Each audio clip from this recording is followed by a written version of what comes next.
تازہ ترین ویڈیوز کے لیے چینل کو سبسکرائب کر کے بیل آئیکن اور آل نوٹیفیکیشن پر کلک کریں تاکہ آپ کو ملے ہر خبر سب سے پہلے۔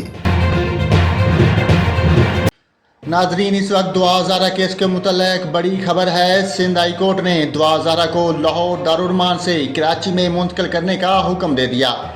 تفصیلات کے مطابق سندھ پولیس نے دعا ہزارہ کے شوہر ظہیر احمد کو عدالت میں پیش کیا، جہاں جسٹس اقبال کلہوڑو کی سربراہی میں 2 رکنی بینچ نے درخواست پر سماعت کی۔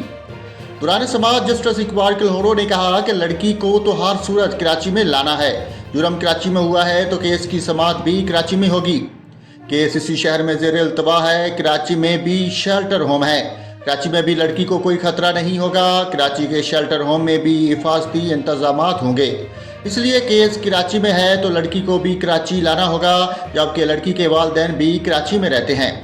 عدالت نے ملزم ظہیر کے وکیل سے مکالمہ کیا کہ آپ چاہتے ہیں لڑکی کو کراچی منتقل نہ کیا جائے۔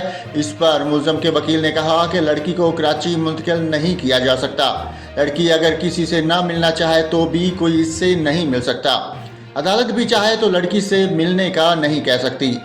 وکیل کے دلائل پر عدالت نے کہا کہ لڑکی کام عمر ثابت ہو چکی ہے، اس کے بیان کی کوئی اہمیت نہیں، ہم لڑکی کی کسٹڈی والدین کے حوالے کرنے کا حکم نہیں دے رہے۔ دوران سماعت سندھ اور وفاق حکومت کے وکلاء نے بھی دعا ہزارہ کو کراچی منتقل کرنے کی حمایت کر دی، جس پر عدالت نے لڑکی کی بازیابی کی درخواست پر فیصلہ محفوظ کر لیا۔